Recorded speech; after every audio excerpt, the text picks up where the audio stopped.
Herri, það undur á stórmerki í Grindavík, stórleikur í kvöld, Grindavík Njarðvík. Grindavík var að ganga frá ráðningu nýs leikmanns, engin annar en Sigurgeirsson eða ekki.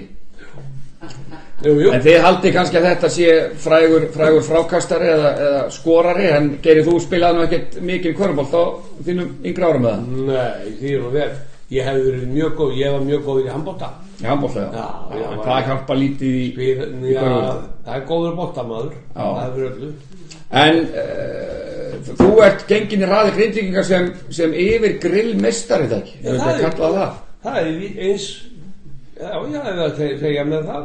Grindvíkingar er að blása til, bjóða upp á hamborgara fyrir leiki kallaliðsins, og það þarf eitthvað góðan leikmann til þess að bera bara ábyrgð á þessu, og þú ætlar að taka þetta hlutverk að þig. Já, ég ætla að reyna það, ef enginn kemur þá hætti þessari vitleysu.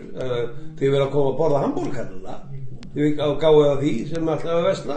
Þú ert væntanlega búin að setja upp svona leikskipulag fyrir þetta dag. Hvernig sér þetta fyrir þig? Hvernig ætlar að gera þetta? Bara, hver maður étur 2 hamborgarna, það má ekki vera minna, bara láta því sig. Já.